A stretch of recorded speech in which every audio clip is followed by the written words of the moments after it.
అందరికీ భారతదేశ ప్రజలందరికీ శ్రీరామనవమి శుభాకాంక్షలు. ఈరోజు మనము చూశారు కదా ఎంత అంగరంగ వైభవం జరిగిందంటే గిన రాముల వారు దిగువచ్చారు అనేటువంటి ఇక్కడ జరిగింది. ఈరోజు దూరుపట్నం శ్రీ కోదండస్వామి దేవాలయం దగ్గర పత్తదూరులో ఈరోజు మన భూపతి శర్మ స్వామి శ్రీధర స్వామి భూమరాజు శర్మ అంటే శ్రీధర స్వామి ఆధ్వర్యంలో నిజంగా ఈరోజు ఒక అద్భుతం జరిగింది. ఎంత అద్భుతం అంటే ఎక్కడి నుంచి వచ్చారో భక్తులు, రాములవారి భక్తులు మనం అసలు తట్టుకోలేము. అంత భక్తులు రావడం నిజంగా ఆశ్చర్యంగా వేసింది.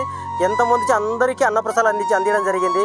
ఇప్పుడు మా శ్రీ వినాయకపురం యువతలు వచ్చే భక్తులందరికీ మజ్జిగ అనేది జరిగింది. ఇది మనం ఏదైనా చూడే పంచభక్ష పరమాణాలు అనేది ఒకటి కానీ మనం పెడతాంటే తరగదు అన్నట్టు ఈరోజు ఎంతమంది అందరికీ ఈరోజు అక్షయ పాత్రలో ఏ విధంగా కుడుతుందో ఆ విధంగా భోజనాలు ఊరి అంత ప్రజలకందరికీ అందడం జరిగింది. నిజంగా ఆశ్చర్యం వేసింది. అసలు ఎలా చేశామనిపించింది. అంత అద్భుతంగా ఈరోజు స్వామి చేశాడు. శ్రీరాముల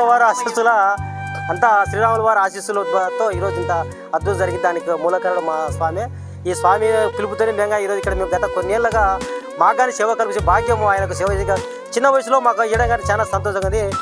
నిరంతరం మా స్వామి కోరిక మీద ఆయన ఎప్పుడు కోరినా కానీ మేము సేవ చేసేదానికి రెడీగా ఈ అవకాశం ఇచ్చేందుకు ఈ దేవాలయ కమిటీ వారికి మా స్వామి వారికి శ్రీ వినాయక పూర్ణిమ ప్రత్యేకంగా చెప్తున్నాం. Thank you Swamy.